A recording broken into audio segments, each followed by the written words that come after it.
Good afternoon, beautiful people. Welcome to another episode of Kiko's Freethinkers Forum.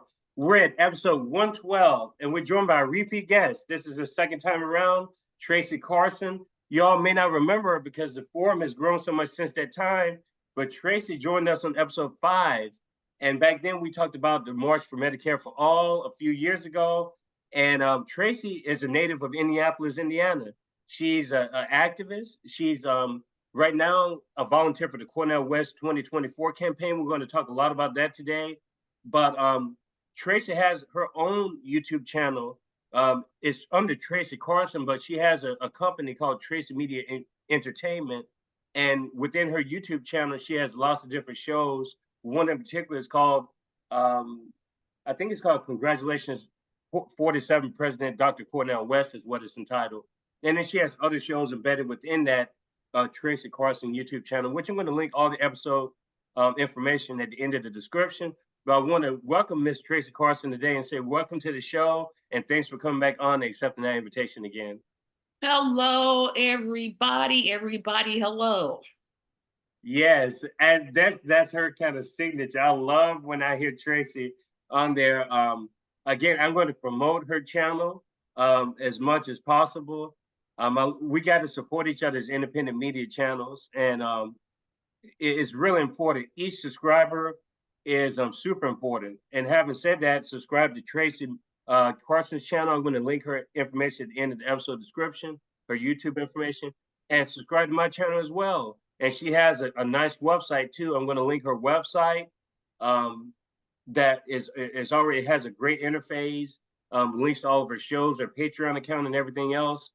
At the end of the description. Subscribe for free. It doesn't cost you a dime, just a little bit of time to expand your mind. And remember, you can't unthink free thought. Independent media is a really important space. Our channels have similar audiences in the sense that a lot of the people that Tracy interviewed are really outside of the political duopoly. And the same with my show. As a matter of fact, I've never interviewed anyone explicitly that's running for public office that is a Democrat or Republican. I've never interviewed anyone that was part of the two parties, not yet anyway.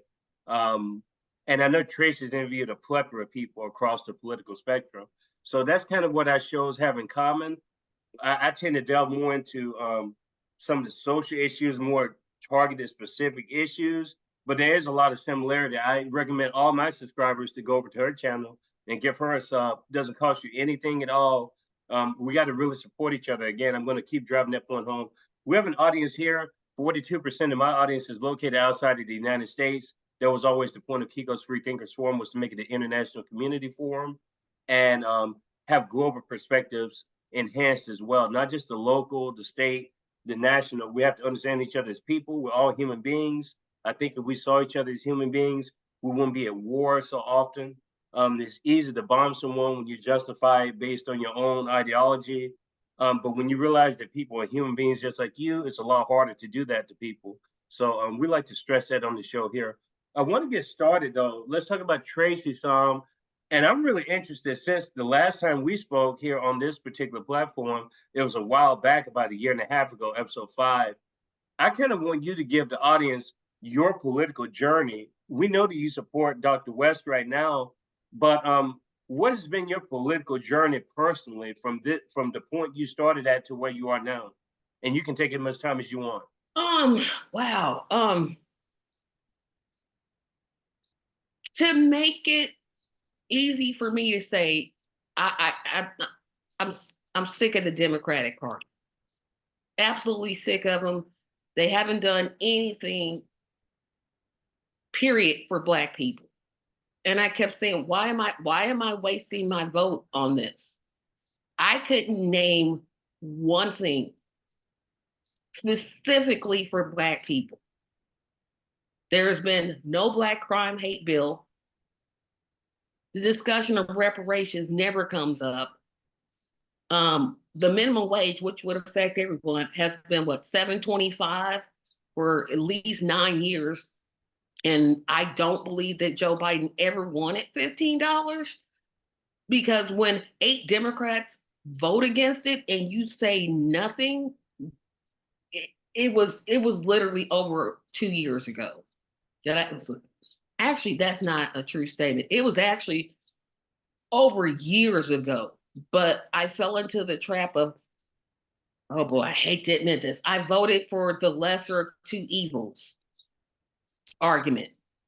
And I fell into that trap. And I was just like, after the Bernie situation, I'm like, nope, I'm not going back. And that had to be tough, obviously. I know that we all have our own political journeys.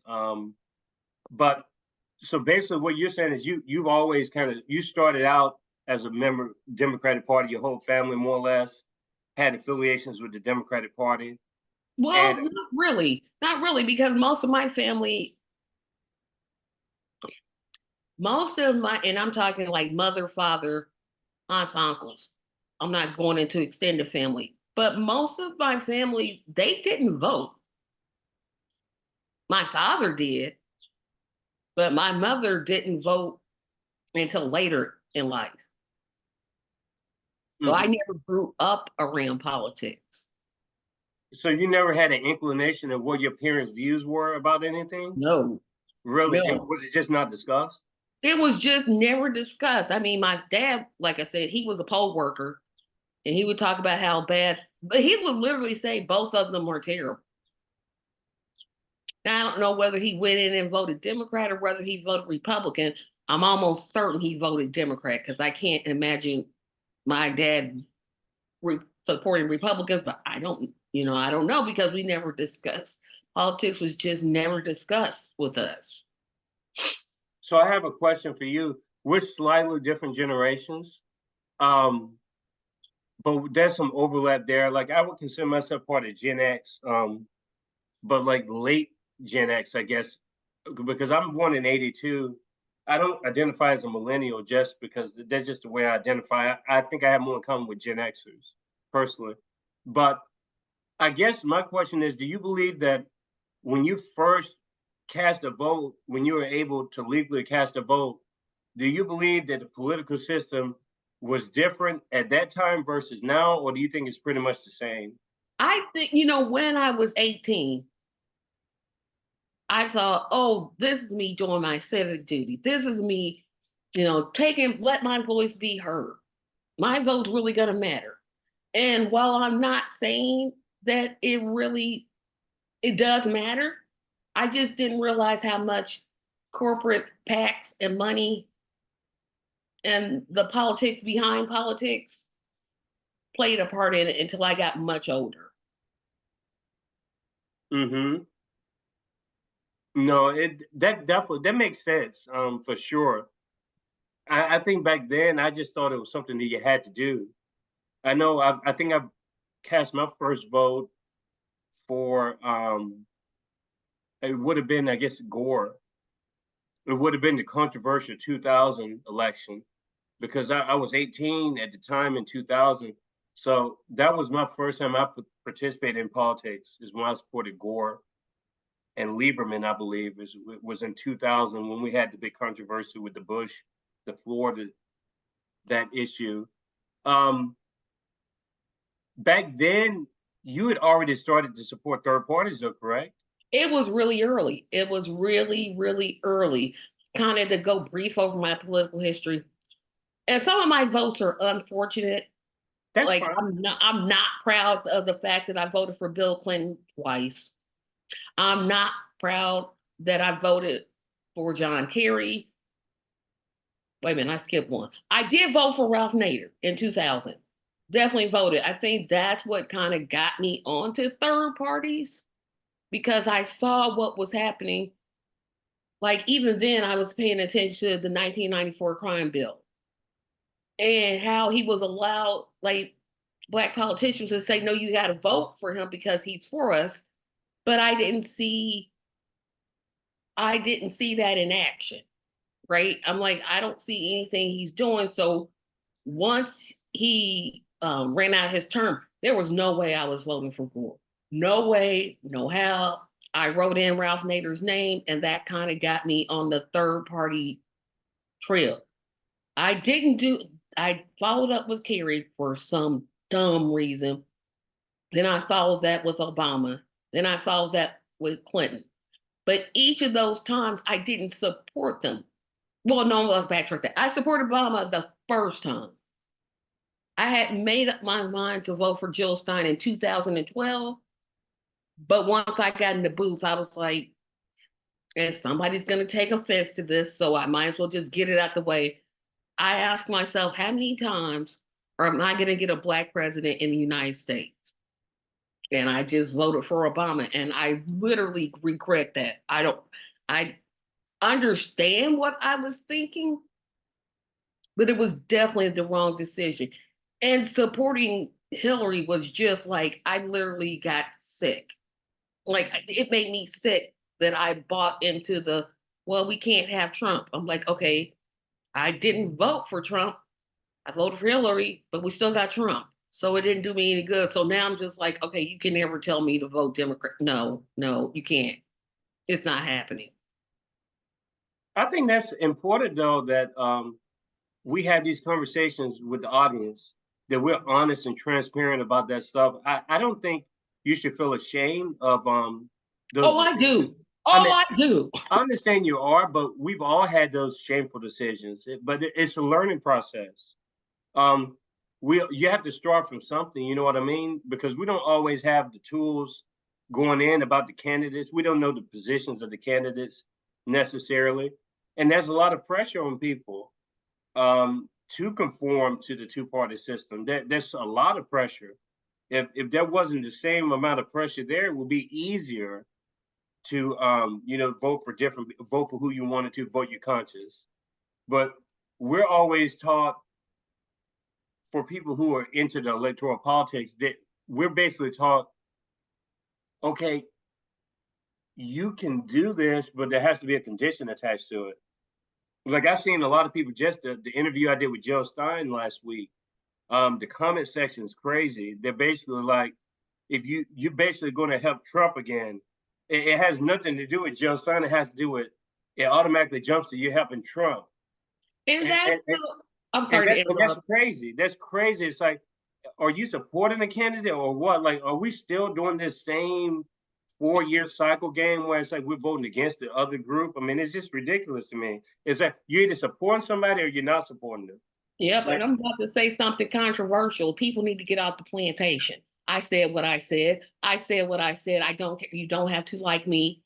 You liking me does not matter to me. I'm still going to sleep well. I'm still going to campaign for Cornel West.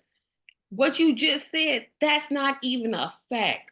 A vote for Jill Stein is a vote for Jill Stein. A vote for Dr. West is a vote for Dr. West. A vote for Joe Biden is a vote for Joe Biden. That's a fact.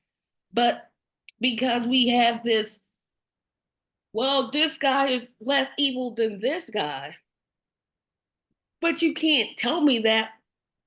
You're literally saying that your guy, the one you support, Biden, is evil. That's what you just told me. And you want me to go in to vote for that. No, you must have been following my Facebook post. You talking to me? Yes. No, I wasn't. No, this is completely out of the dark, just asking you questions. Let me tell you something. When you post on your Facebook page that you're not voting for a two-party system or that you're going to vote third party, oh, no. You're giving away the election.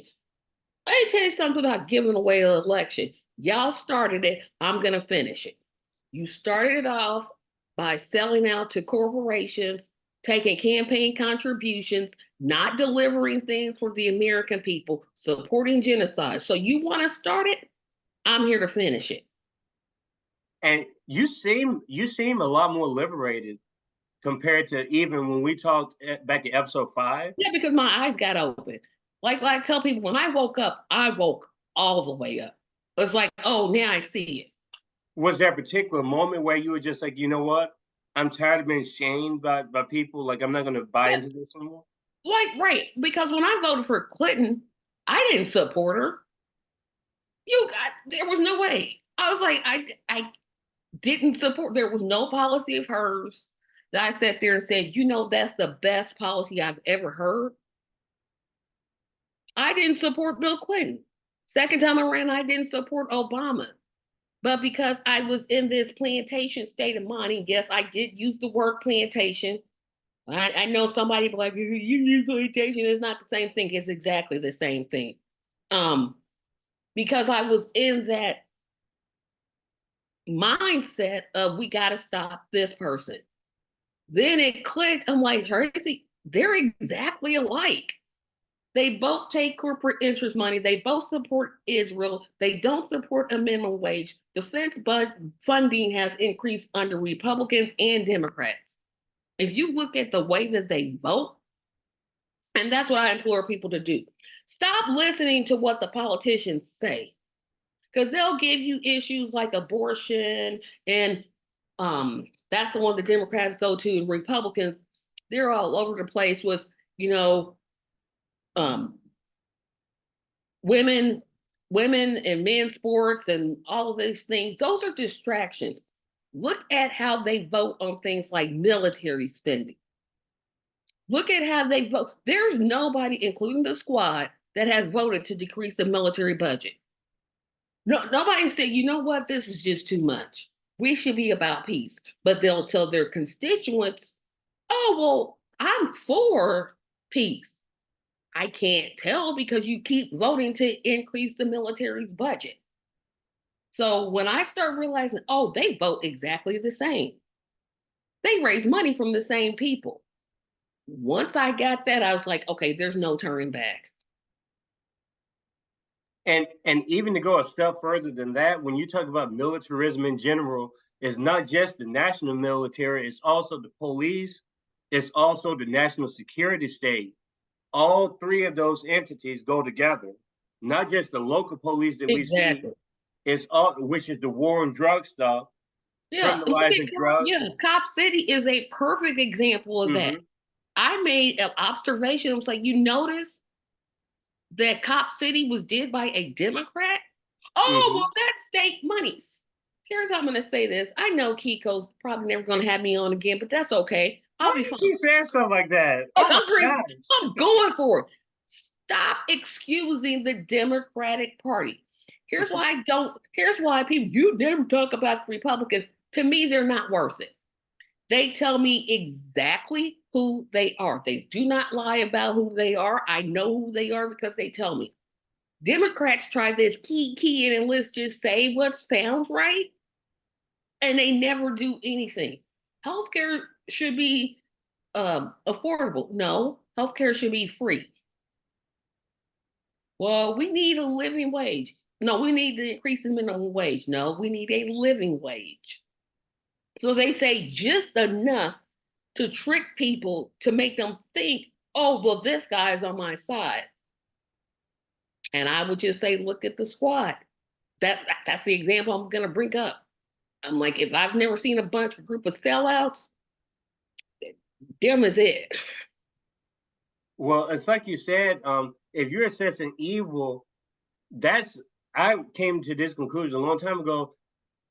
The argument is deaf to me when people say that this side is worse than that one, especially when people are just finding the Republicans are worse than Democrats. I would argue the Democrats are more dangerous because they actually use policies that these No, January 6th. January the 6th is always the one they go to. Oh, God, I forgot all about January 6th. You could literally say, hey, you remember the Democratic Convention of 1968. Go to YouTube. This was, because I know something, because I'm going to put this on my page. Go to YouTube and type in 1968 Democratic Convention. Them folks acted like a plumb near fool. Not fool. And you tell me what the difference between that.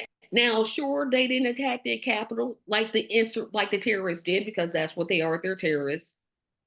But every time you say something, January the 6th, Trump told them to do it. Okay, again, nobody's excusing January the 6th. Nobody who's a third-party candidate saying, you know what? Let me get my pitchfork and go with them. Nobody's saying that. And if they are, you need not to listen to them. I don't know. I just I haven't spent any time, honestly, going into January the 6th on this channel, because first of all, it's kind of like what you were saying before, is not of my interest. But I'm of the sort of belief that I don't believe that any event, I believe all these events are orchestrated, first of all. Whether you talk about 9/11, whether you talk about the origins of COVID. So to me, if I'm being consistent, I just can't say Jan 6, those people don't have legitimacy. I'm not going to say that. But I'm not going to also be 100% and say that what they did was right either. But I don't think that it's something, I think it has to be examined independently. I don't think it can be examined, oh, that's bad, that's good. I think there's a lot more to January the 6th that people aren't willing to look into. Because if you follow the right wing movements and stuff, you knew that that was going to happen. The right was already on the wall. They had already said, like, even before that date happened, they were saying, if the electors aren't matching up, we're going to go protest. We're going to go down to they've been saying this for months. But then the media makes it seem like, oh, this is just an insurrection that just happened. No, it didn't. If you've been following this stuff, all this lead up all the way up to that day, you knew that that was going to happen. It wasn't, to me, it was like pretty obvious. But the thing about it is this, we're so siloed politically to where it's like, well, I don't give a damn about those people anyway. So why would I care about that? But once it happens, it's like, oh my gosh, do you see what's happening? It's But it's like all I've been following those groups all along. So when I saw that on television, it was almost like a movie to me. Like I was telling my friend Jay Clark, that's come on the show 3 times, we were both saying, as Black people, like, why should we even be interested in this anyway? I mean, really, democracy is under attack? What democracy? What we've Oh, wait a discussed minute. so Hold on. I don't mean to interrupt you. Say that last thing that you just said one more time, please. about what? Democracy. Please say this. Oh, what democracy? I mean, everything we've talked about up until this point suggests that we're living undemocratically. I mean, there's nothing, the If campaign you finance could get reform. on, if you ever follow me, because I know we're Facebook friends, follow my post and see how many people said, you're endangering democracy. And I kept coming back with, we don't have a democracy. How are you endangering democracy? I'm not voting the way they tell me to. Exactly. That's what it comes down to. They'll never say that. And the one I hate the most, I know you didn't even ask me about this, but I'm gonna say it anyway. I hate this one. Well, maybe next time I'll vote for independent. Well, maybe no, you won't. Exactly. And ask them these questions. Have you ever voted for an independent? If that answer is no, if you ask them, have you ever given money to an independent candidate? And that answer is no. Ask them, have you ever volunteered for an independent candidate? That answer is going to be no. So you can miss me with this next time, 25 years down the road, when I'm 98 years old. You can miss me with all of that because I don't care anymore. I mean, I care, but I don't care about your arguments anymore. Tracy, there's something I don't think I've ever made this point before on this show up until now, but I think it's really important when we talk about the word independent, we have to be careful. But I know the way you're using it, but I'll be honest with you. This is another thing that the system does when it perpetuates these myths. The way the mainstream media uses independent isn't the same way we use independent. The way they use it is basically a person that's undecided, but someone who hasn't decided to support either side or the D side. The way we use independent is like, no, we're talking about not supporting either one of those. We're talking about something completely different. Oh yeah, I'm talking about it in a different context. But see, the way they try to use independent is like, oh, you haven't decided if you're going to support this Republican or this Dem. They try to trick people who aren't into politics because we're talking about, no, there are other people over here in this room that you've never seen before, that you've never tried to explore. They have views too. These people are running too. We're not talking about the people just in this closed room where you're like, okay, this side versus that side over there. No, we're talking about a whole different possibility of candidates. And like you said, I think it's an important point that you made. Has anyone actually supported someone like outside of your, blue-red team? I think that's a really important point that you raised. I know it took me a while to get to that point because I was of the type, you know what? I don't like what's going on, but you still, at the end of the day, I kind of did what you said you did. You end up succumbing to the pressure and you vote for the Democrat, and that's how it is. But when I broke away from that, I was so liberated from that. And then awaken into like, oh, wait a minute. Now I can think on my own. And I don't even think they realize that's what they're saying. When, oh, you're just wasting your vote. Let me tell you what a wasted vote is. Let me tell you what a wasted vote is. Nobody asked, but I'm just going to tell you. A wasted vote is voting for Trump, who is for the for Israel. A wasted vote is voting for Joe Biden, who is for Israel.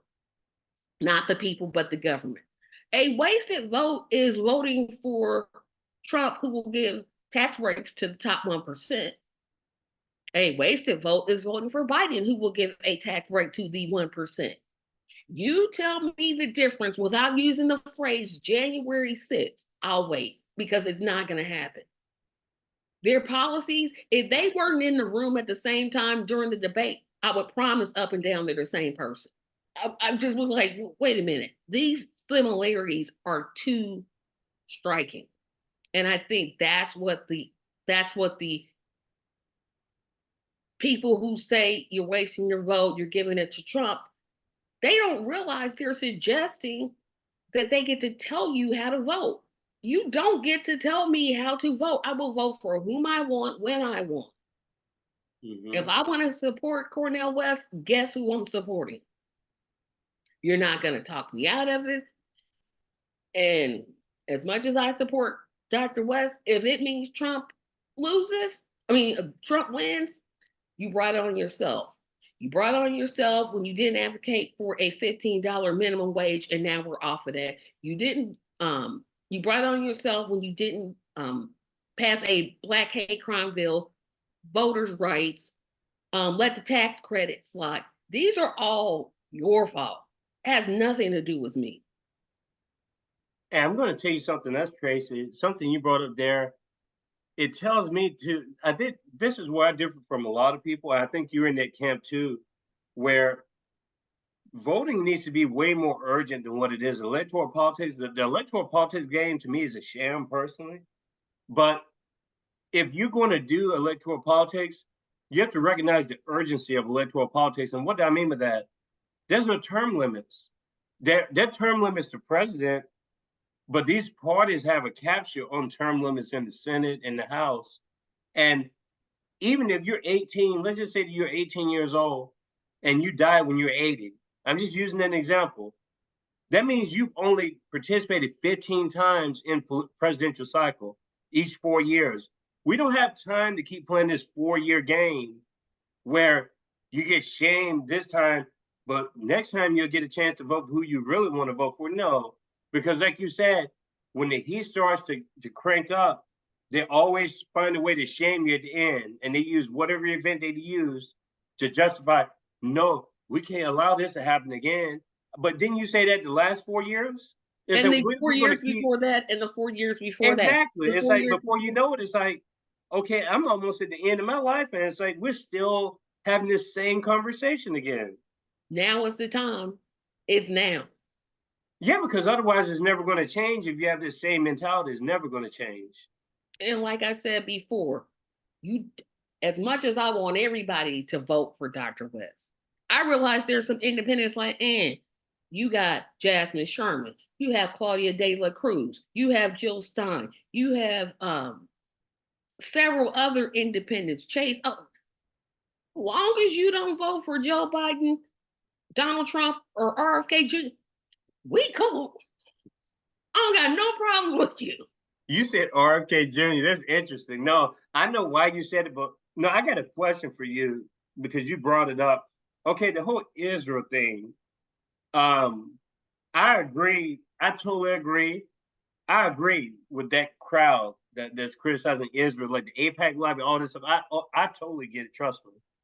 But my question is this: do you apply that same logic to every other country? Is this a question of just not just killing Gazan people, but is this also just an overall question to support militarism overseas? Like, are we talking about cutting off support to not only Israel, but just other countries too that we deem our allies? I'd say yes, because if I'm a peace activist, which I consider myself to be, then I'm about peace. You know, if some other country attacks you, we're going to send doctors, we're going to send medicine, but sending weapons is going to be the very, very last option. So I'm for definitely cutting militarization. It doesn't make sense that we're meddling in elections overseas that have nothing to do with us because our government decides, yeah, Brazil, you can't elect that person. This is who we want to look. No, let the people of Brazil decide who they want. Um, the situation in Congo, the situation in Yemen. We forget about that because we see what's happening in Israel and are angry about it. And I would say, don't forget about the people in Congo. Don't forget about the people in Syria. Don't forget about the people in Yemen and other places where our government has said, we're going to fund this. We need to hold the government's feet to the fire because the militarization of this country is not only internationally, it's domestically. Look at how many weapons that our police departments buy from the military. Why does my police force need a tank? For what reason? This isn't a war zone. What are you doing with this?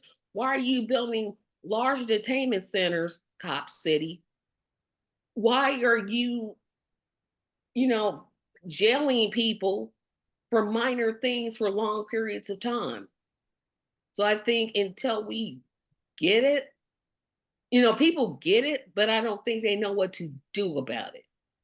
And the first step is to stop electing the Democrats and Republicans. They don't want a change. They want to keep everything the same because their pockets are being lined. 100%. And just even what you said about the incarceration, the carceral state, um, the hypocrisy is really mind-boggling on both sides. Just Republicans claim to be such freedom-loving people. You hear all they talk about is freedom, First Amendment, but as soon as you say something that they disagree with, they want to start to censor your voice. So I thought you said you were First Amendment. You're First Amendment conditionally, and the Democrats are the same way. You only First Amendment when it lines up with your agenda. You're not all the way First Amendment, and it's also the kids in cages. You don't even hear about that anymore. But the reality is that the crisis is just as bad as it was before. So why is it now that when Biden's in office, no one talks about it? But as soon as Trump's in, we're going to hear all about it again. The kids at the border, AOC's down there crying crocodile tears at the border. All these people visiting the southern border. And then I'm saying to myself, don't we have a northern border too? They never talk about the northern border. All they talk about is the southern border. That's because Canada is mostly white people. Can I say that? Can I say that? You can say what you want to on this show. This Let is me a tell free you speech something. It's forum. because they are white. Look at how we treat immigrants. If you, and I'm not going to go to the Joe Biden blank, but what I'll say is definitely a true statement. They don't, you'll never hear them say, let's build a border on the Canadian wall. Never. Because but I guess the point I was making is that you mean to tell me that they're not drugs coming in through the northern border either? That's no, absolute trash. no, because they're white. Is it that simple though? That's what I think.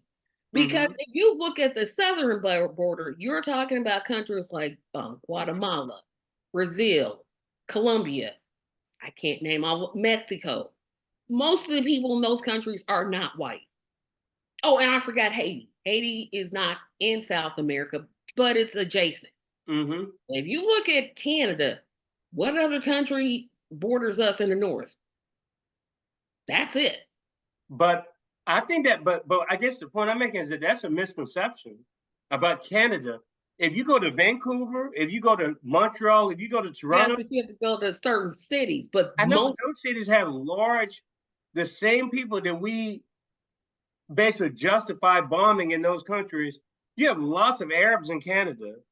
And so I just don't see the logic with this border being emphasized so much, but this border just But the majority of their population, like our population, is white.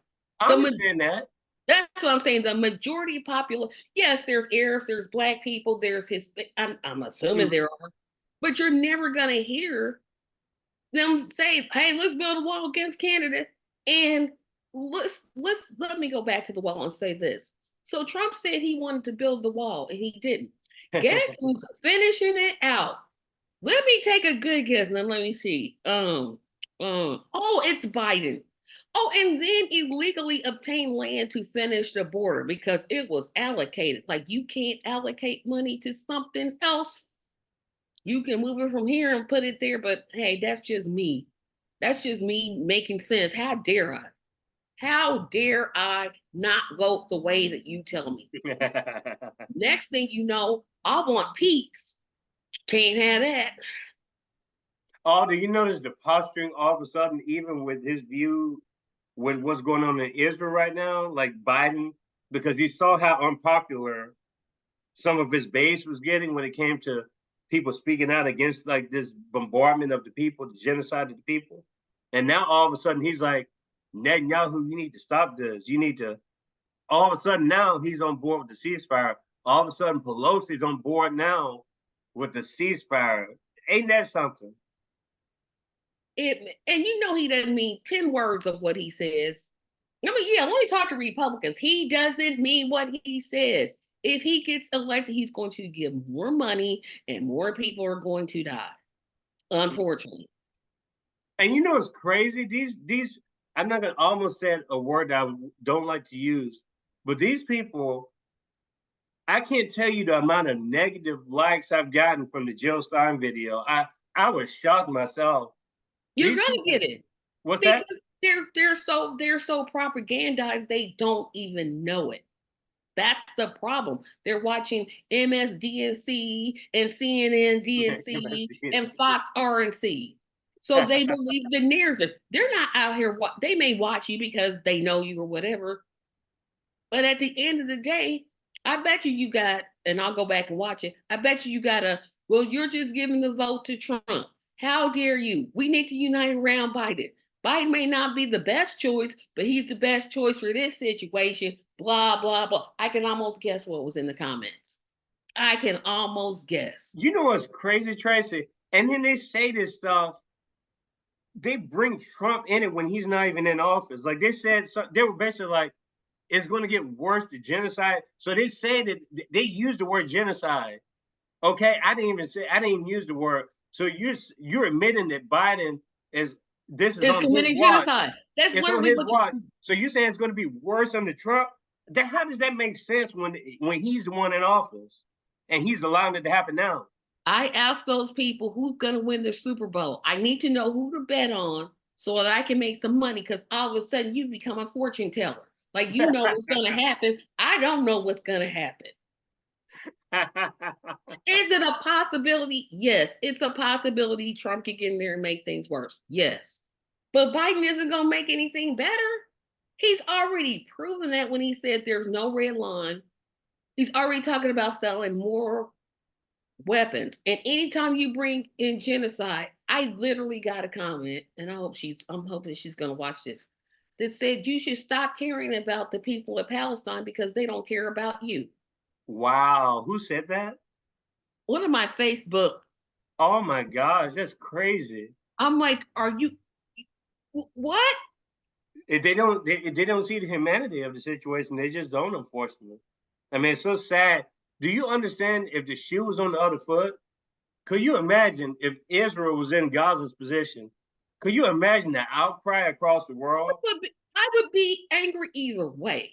But I'm just saying it would be a completely. I mean, it's like Israel's being attacked. Look at the way they reacted to October the 7th. Look at how, and so basically people are justifying they had to defend themselves. So you mean to tell me 50,000 dead compared to 1,000 dead is a fair? You mean to tell me that that's fair? No, it's not. Especially when this group doesn't have nearly the sophistication of weapons like this group. Are you kidding me? They have the highest tech stuff, and you're comparing that to this. I just think it's crazy that people jump. It's really sad that people would consider voting for Biden. If I'm being 100% honest, I'm like, you see what he's doing. Let me make this real clear. When you vote for Biden, you are voting for someone who is guilty of genocide. I'm not going to say you support, well, no, you do. You support genocide. Because if you didn't, you'd be like, wait a minute. Now, why am I going to vote for this? Why am I going to vote for this? And his little fake, I want a 6-week ceasefire. What is 6 weeks going to do? Maybe that like lowers the killings for 6 weeks. What happens when those 6 weeks are over?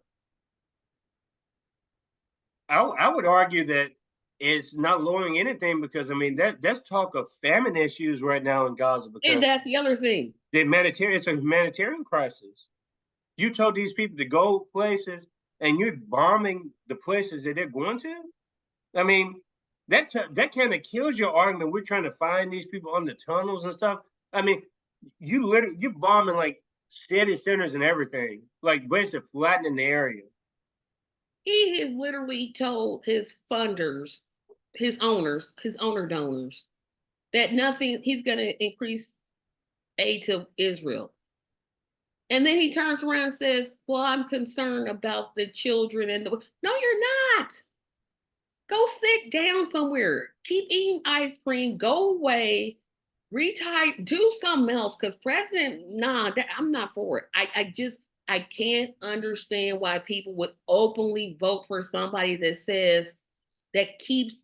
He didn't go around Congress one time to get additional funding. He did it at least twice, and now he's talking about a third time. I'm like, am I the only one here that has a conscience? What is wrong with people?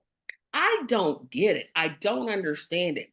But they're the same place I was when I was 18. I'm going to be honest with you, Tracy.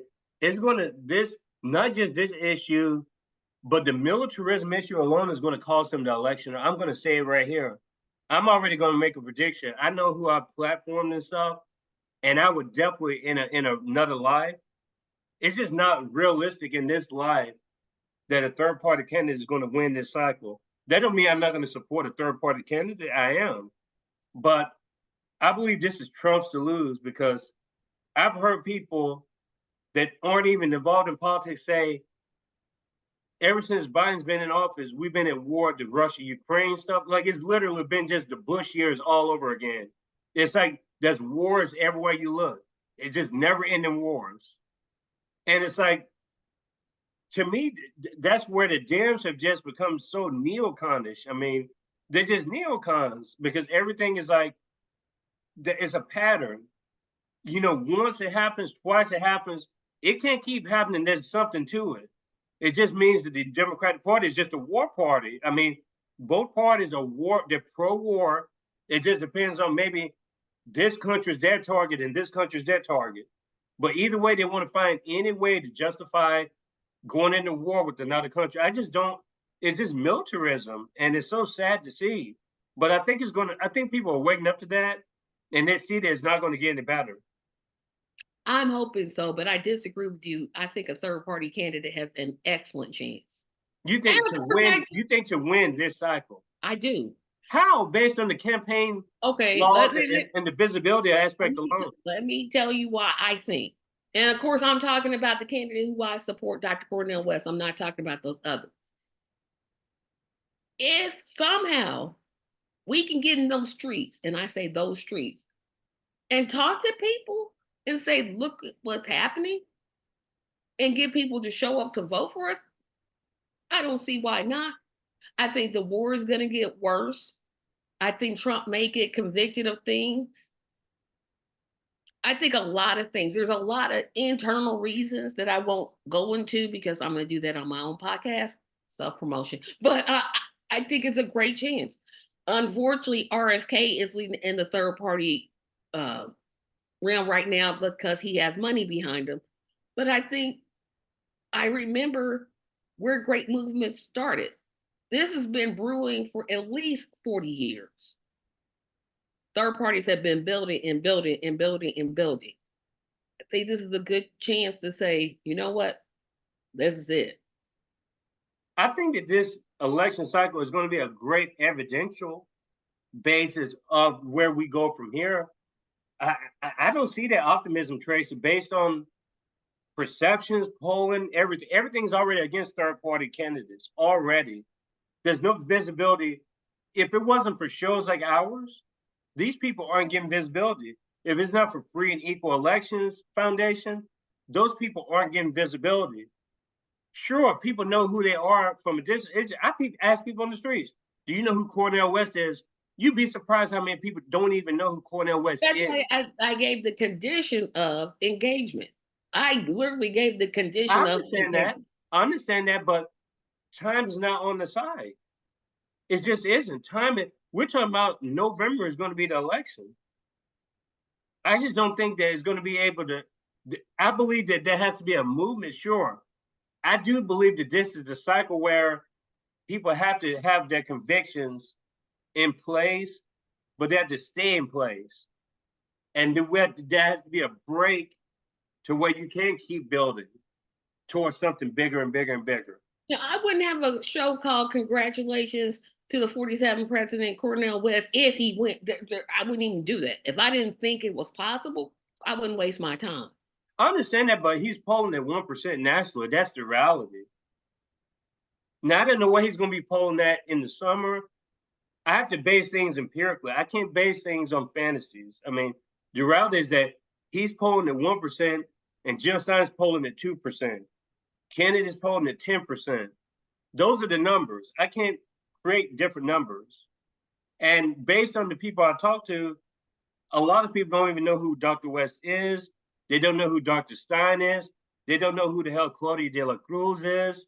They don't know who Chase Oliver is. They don't know any of these people. And you're talking about people who are potential voters, not people like us who follow politics. There's a difference between people like us who follow the trends and stuff and people who, sure, they're going to cast a vote casually, but it's like, oh gosh, I guess I might as well vote for this person because I know who they are. And that's where, yeah, again, we can agree to disagree, but that's what keeps third parties down. It's like, well, maybe next time. If I hear anybody come on my show, you've been warned, anybody come on my show and talk about, well, maybe we could give 5%. I'm tired of hearing it. I don't want 5% anymore. My goal is 60 to 70, 80%. That's just my goal. I may not reach it, but I'm going to do my very best. I just think that so many times we hear polls and if I think about polls, are they really reliable? Because polling said that Hillary was going to win the presidency. Mm-hmm. She did not. So yes, I see where you're going. I definitely see where you're going, but I can't agree because, well, one, I'm on a campaign that I believe in. And right, second, absolutely. I totally get that. No, I'm not trying to tell you to not support your right, campaign. you're going by what most people would go by polling. And I'm like, I don't even trust the polls that say that Biden is at 36%. I think more people actually agree with vote for him, unfortunately. It's going to be my job and the volunteers' job to say, hey, look at what he's doing. So you're right in a sense, but I'm like, well, you got this, and these things. So I don't trust polls either way. I'll say it that way. Let's dedicate like the last 20 minutes to like Cornel West. And yeah. I want to get this one question out of the way. So for you, Tracy, so after November's over and the dust settles, and the number, let's just say that the conglomeration of all the candidates outside of the R&D adds up to 10% nationally, what's your reaction to that? If that's the reality. Well, I'm going to go from reality. He actually wins, and then I'll talk about yours if I can. So, no, I'll do it reverse. If he does not end up with the presidency, the work is not over. Okay. Because we will still be organizing. Now that the Justice for All Party has been launched, we will still be getting candidates to run locally, so that will not end. But when he wins, the work still isn't over. Because as an independent candidate, one, is going to be lawsuits because the Democrats and Republicans are petty. They're not just going to sit there and be like, well, we lost, that's it. No, that's not going to happen. Anything that he suggests is going to get gunked up in Congress. As far as ballot access, where do we stand with the West campaign? Do you have any information on that? Ballot access, there are 22 states that require a vice presidential candidate. So we can't start until Dr. West announces his VP candidate. That will be this week. Okay. So, and Indiana is one of those states. I know because I'm the coach here in Indiana that we're making kind of like pre-plan. So we're saying, okay, as soon as he announces, here's your form, here's what we're going to do, this is how we're going to engage, and we already have our events kind of lined up about what it is that we're going to do. Okay. And you said the Justice for All is like an official party now? It is an official party in California, Colorado, North Carolina. I forget the other state. Mm-hmm. And as far as Cornel West is concerned, you said that he's going to announce a VP this coming week? Yes. Okay. And as far as his positions, I'm going to share the screen if you all don't mind, just so everyone has access to this. You can see that, correct? Yes. Okay, I'm going to type in Cornel West, president. Or go to CornelWest2024.com. That's where I'm going. Oh, okay. I was like, well, you can go there. Yeah, and just I've addressed this before, because I've had people, I don't know why Cornel West don't want to come on the show, or if he has conscious of it or not. I'm tired of addressing this issue. I've gotten it probably 20 questions about Cornel West in the last 2 months about is he going to be on the show. I can't make people come on the show that don't want to be on the show. I invited Tracy on because I know that she has a proximity to the Cornel West campaign. I've reached out to 2 or 3 of his press people, and I've been ghosted the whole time. I can't do anything else. All I can do is what I can do. I've sent messages through people that know him personally. I can only do so much. I'm an independent YouTuber. I don't have the clout, I guess, to get to him, but I tried. So for people who want to keep bringing it up, I've tried several times. The same thing with Claudia De La Cruz. I've called her office 6 times. I've sent her probably 6 different emails, no response whatsoever. I can't make people respond to me that don't want to respond to me.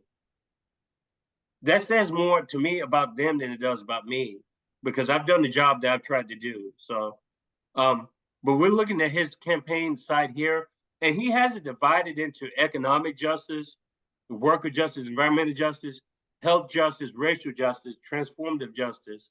So clearly justice is the operative word. But I'm curious, that's why it would be good to have him on the show himself. But as far as you being a volunteer for his campaign, I'm just wondering, do you see a priority within the West campaign, one way or the other, just based on his interviews, based on what he's talked about? Does he seem to have a particular interest that he's using to get voters to support him? Okay, I'm not quite sure I'm following your question. I guess if someone didn't know who Cornel West was, what would you say are his top 3 issues as far as getting people to support him? I would always go because I believe in starting domestically and going internationally. Okay. I'm gonna always go with worker justice first because that's where that's just how I think. I'm gonna talk about the fact that he wants is it on there? Let me see.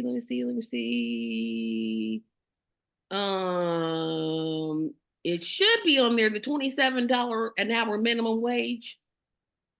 I saw something about a minimum wage on here.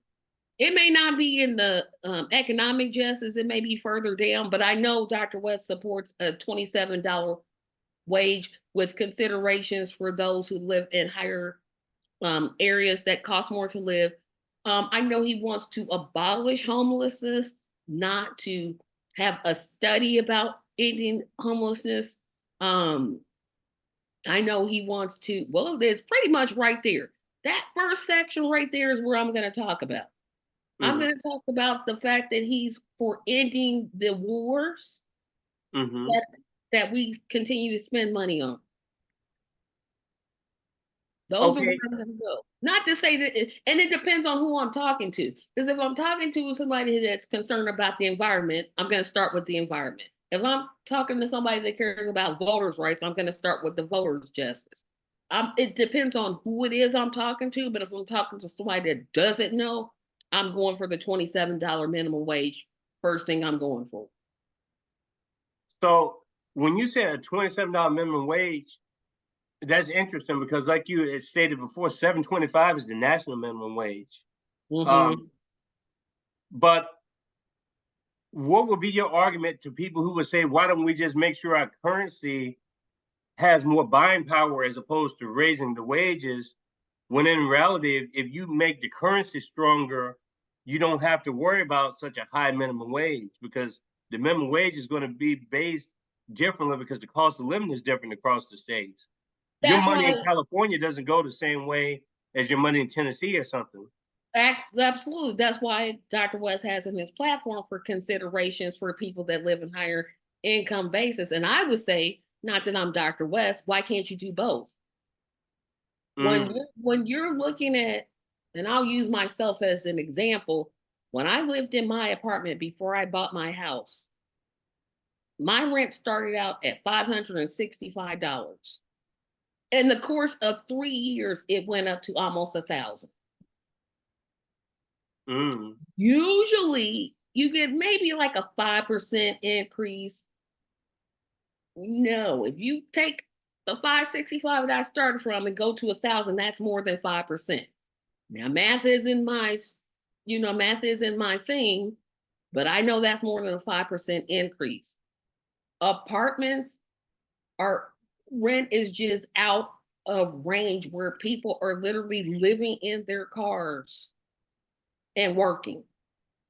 Yes, strengthening the dollar and the currency is important, but we have to make sure that working people, no, we have to make sure that all people, not just working people, all people who are working can actually afford to live and afford to eat and afford to, if they want to buy a house, to buy a house.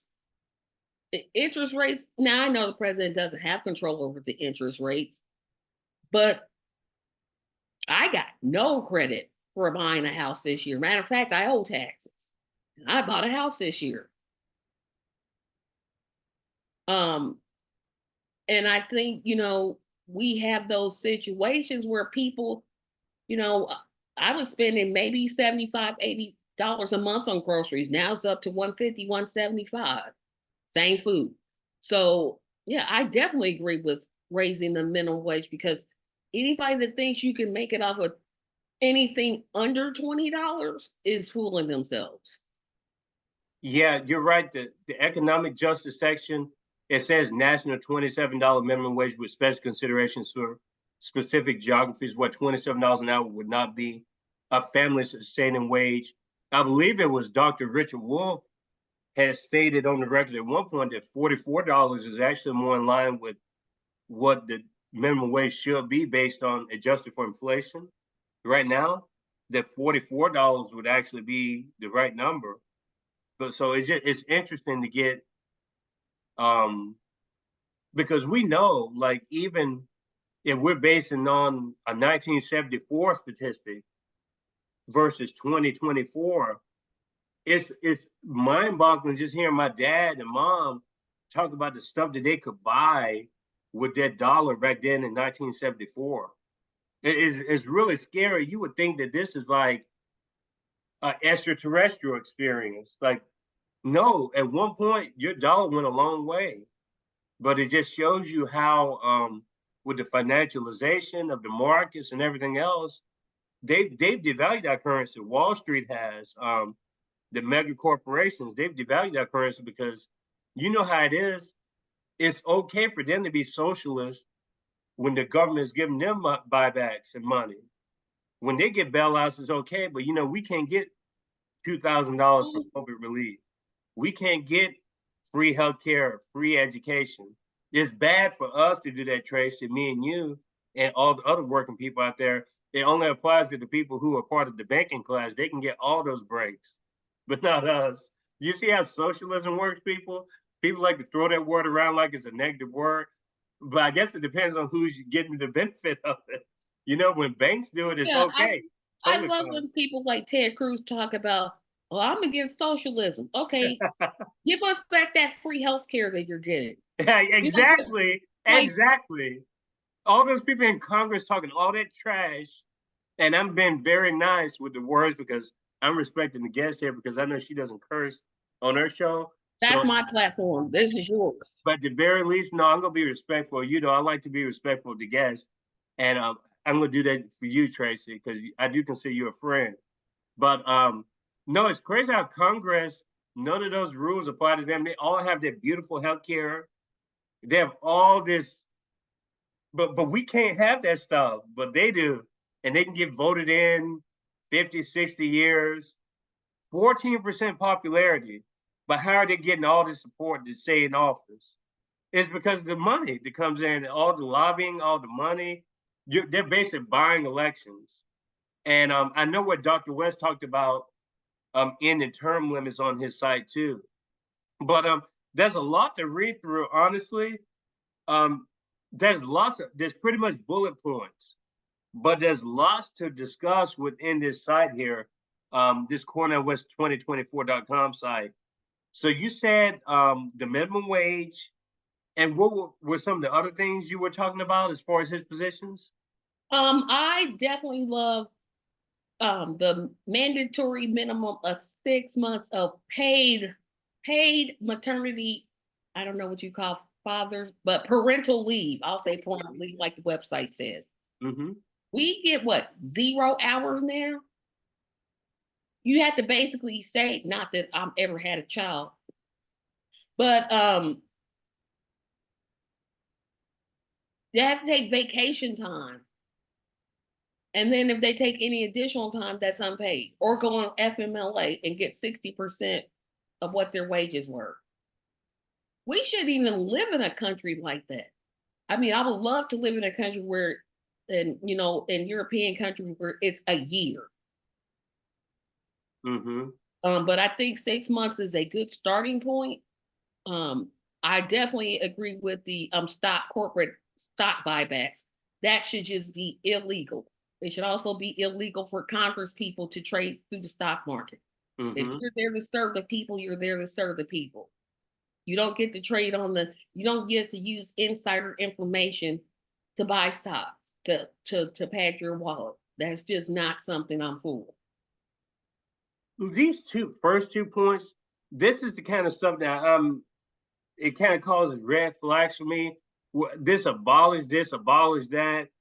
It just seems like abolish poverty, abolish homelessness, but like what goes into that? Like, is that it just sounds like a slogan?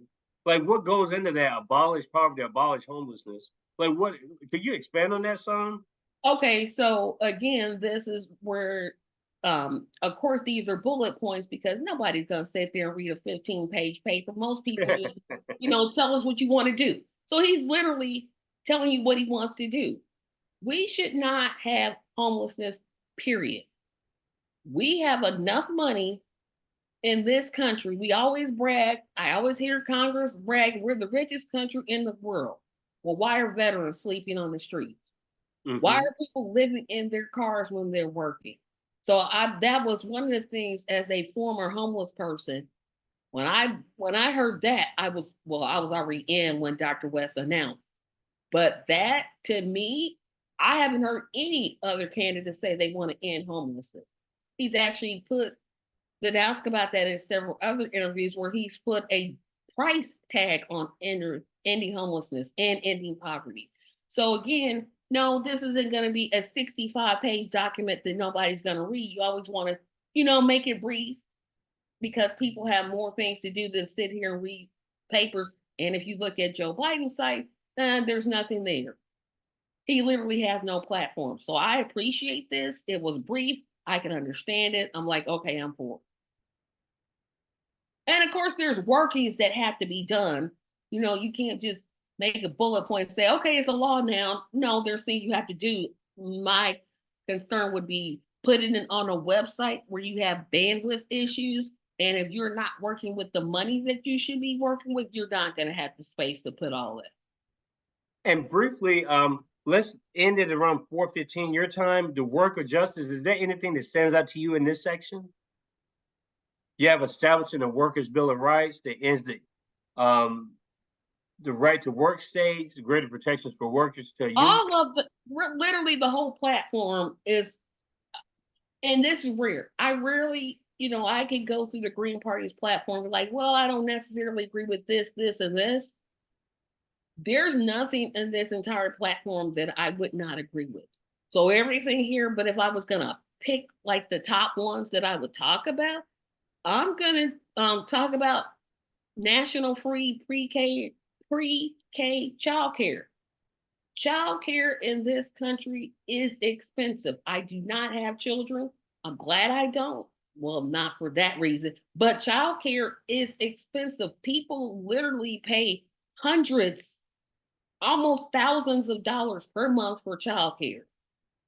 It's a very large expense,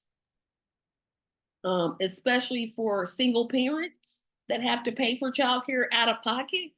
So I would definitely, if I'm just gonna pick one out of there, I'm gonna go for the national free pre-K childcare.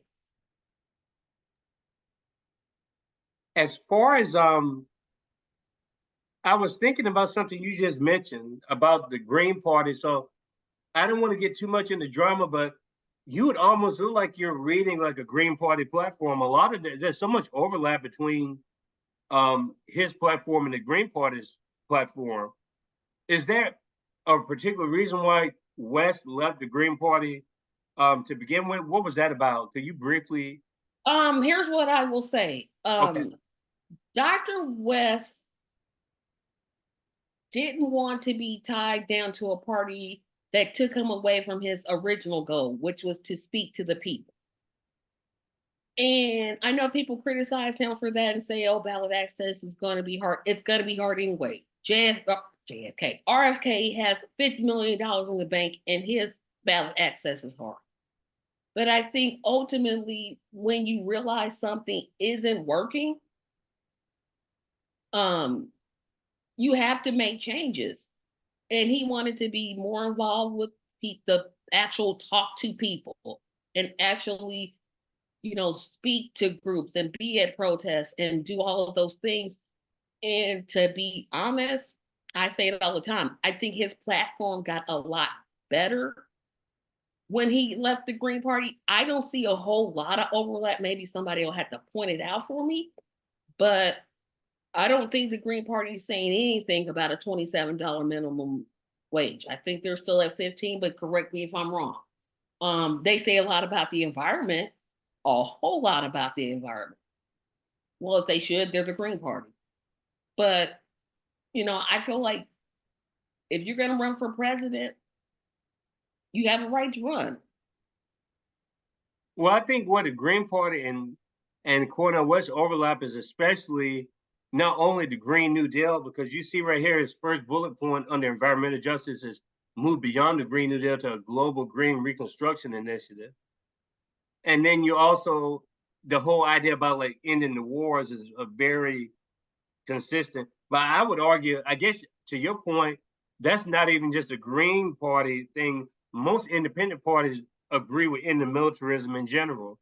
So I think that's a big differentiator between the RD team versus everybody else, is that the Republicrats or the Republicans, they're pretty much, that's their thing, is the wars and the corporate spending.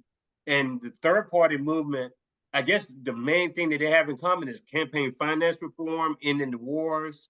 Those are very consistent points of agreement. I think where there's disagreement is education initiatives. There's definitely disagreement with education initiatives. I would say that the universal health care component is also something that is shared by the PSL, the Green Party, any of your left-wing parties. You're going to have some overlap. I think Cornel West definitely has coalition building potential with some of these positions. I mean, I think there's a wider coalition for his campaign for sure. Going to your point about breaking away, becoming independent, he could maybe make it a strengthening in his own positions away from the Green Party. I definitely believe that his campaign is more expansive than the Green Party's campaign. And this one, go back up to health justice. Yep, I'm telling you now, go back here. That first one, go beyond Medicare for all and true health justice. That if I hadn't read anything else about Dr. West, didn't know who he was, and I read that, I'm like, I'm in. And I'm in because what happens when parties are for Medicare for all, I know you got the major two-party system that's against it because you're not used to hearing this. But what happens is there's a lot of care at doctor's office that isn't happening because of the color of someone's skin. And there's language barriers. There's the UK system that I'm for, but most Americans, we got to get them used to Medicare for all first before we start talking about doctors being employed by the government. America's not quite ready for that. And I don't know if that's what Dr. West means by that statement, but that's how I interpret it. So it's always there. And constitutional abortion rights, it's a constitutional mandate. No, just like I said, there's nothing that I disagree with. Nothing. And you know, racial justice, I'm for reparations. It's my starting point. You're not for reparations, I'm not gonna vote for you. It's I don't care if you're a dog catcher, mayor, governor, treasurer, doesn't matter. If you're not for reparations, and I love specifically, he said to Black US residents. A lot of times what the Democrat Party loves to do is they want to put every group in there and say, oh, we're for reparations for, Latin community and indigenous. And I'm not against reparations for those communities. So I don't want anybody getting wrong. But to specifically say you Black US residents, that is a different thing that you would hear from most of the media. So, no, I understand the reparations position. I'm not going to say that I've changed on that position, but I try to operate within contextual threads. And the contextual thread tells me this. Reparations has been used as a political football issue, unfortunately. Honestly, to the point where it can't even be taken seriously within as far as garnering support. Reparations at the time of George Floyd's slaying and Breonna Taylor was at 14% national support. And I think 11% of white people supported it. So if you have the majority of white people in your political sphere in Congress, and these are the people you got to push yourself through, how's there any traction for reparations when you're at a situation there where people who are supposed to be the reparation party aren't even supporting reparations? They're not even putting it as a priority in the first place. And I've read the comments, like it's almost ridiculed, like reparations. And it's because they've allowed reparations to be just pushed around to where it did mean something in the 60s. It did. It meant something in the 70s even now. I don't think it means the same now. You can't tell me the reparations is a winning issue in 2024 because they've allowed it to be an issue where they've just pushed it aside so much, they've almost ridiculed it. And people use it at their own convenience, like, oh, let me add reparations into this and make it sound good to people. And it's just, I think that's where reparations is now, unfortunately. I'm not saying that I'm not for reparations, but it's just like, how does that even look when you're trying to push through things across the political aisle? I mean, I see, the Land Back Commission towards indigenous people. I see, what does it say? Directive to complete the reparations process and findings within 2 years, so checks can be cut and sent to eligible recipients. Is there any amount attached to that?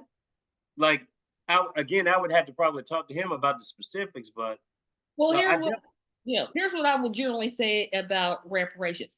I don't care if white America is for it. I literally don't care. It could be 2% of white people for it, 98%. I don't even care if black people are for it or not.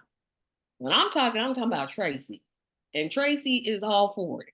And the reason is I recognize that, yes, if you give black people a check, and yes, you're going to have to determine the amount, we're going to put it back into the economy. Mm-hmm. If we want to close the racial wealth gap, reparations is going to be the way to do it.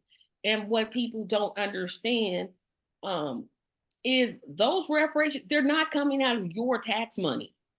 This is the government, not you, not like every paycheck is like, okay, reparations, 15 cents. No, that's not how reparations works.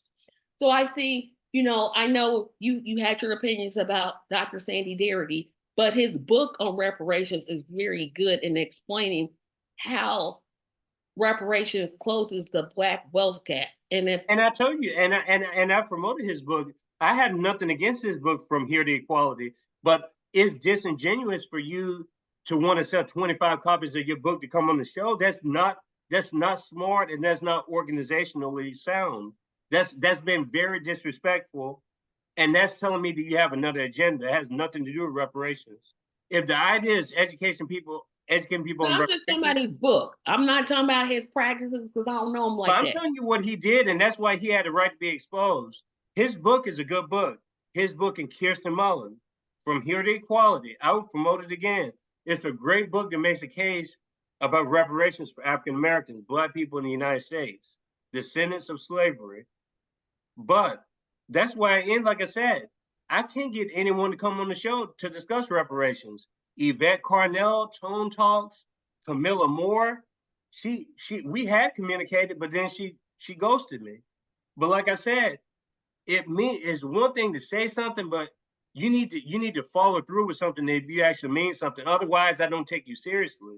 Okay, I'm going to give you a name, but not on air. What do you mean a name, but not on air? When we go off, I'm going to give you a name, but I'm not going to do it online. To maybe get them to come on the show? Okay. Yeah. And that's fair. I mean, it's not, I don't know why people are afraid to come on the platform. That's because you don't have me on you. I'm joking. It's like I'm not gonna attack the ideas. It's just like, I mean, what is this about? You keep talking about reparations. Okay, are we gonna discuss reparations as Black people, or are we just not gonna do it? Like, what is this? Matter of fact, I think I have two names for it. Well, if you do, that'd be great, because it's kind of at that point where this train's going to keep going regardless. I mean, if people want to play the games like reparation this, reparations that, but don't want to come on the show, that's your priority. You can do what you want to do. That's your prerogative. But it's just like, I think it's just inconsistent when you can choose which platforms you want to go onto, but then you're going to request me to buy 25 copies of your book? Like, to me, that doesn't make any sense. Oh, I've never had a person outside of solidarity to even come close to asking, you got to buy a copy of my book for you to come on the show? That's never happened. That was a first for me, and I was shocked. And I'll just leave it at that. If that's not shocking to anyone else, that should raise red flags to people out there. I'm just saying. Yeah. What's the incentive behind that? Yeah, back to the West campaign. But no, that it's always a starting point. That Medicare for all and protecting our environment, because what good does it do to get reparations if the planet is messed up? Like, we just out here spending money for no good reason. Like I said, there's really no point at this platform where I'm saying, wait a minute, hold on, this isn't right. No, so yeah, that's quite a bit on his side. That's a lot. Just he seems to cover so many different areas. There's really nothing that he hasn't touched, I don't think, on the site itself. No.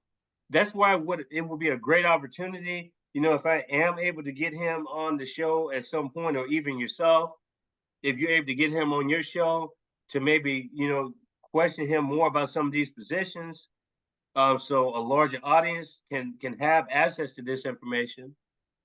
Because a lot of the people that are part of your audience are very much on the ground, volunteers for his campaign, like active in the streets.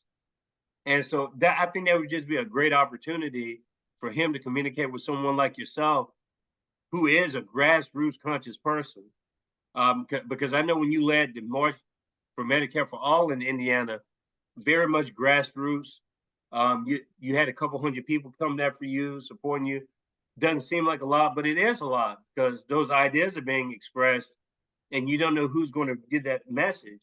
You don't know where the message is going to go. So I Right. would say definitely don't be discouraged with that, for sure. And all the stuff you do on your channel, I commend you for it.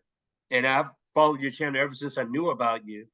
And I will tell my audience again, if you all can give a second or two of your day just to go over to Tracy Carson's website, Tracy Media LLC. I'll link it in the episode description. But her YouTube channel, Tracy Carson, which is also divided within shows in itself, like the Tracy Show, for instance, that is a commentary show, and then the Cornel West Show is another commentary show. She has a lot of different shows within her Tracy Carson YouTube channel. But I'll link all that in the episode the description. And I don't know if you have any final words from our audience today, a pitch that you want to make, any leaving concluding message that you want from our audience. Yes. Forget about me for a second and go to CornelWest2024.com. That is where you can sign up, learn more information, donate, volunteer. That's it.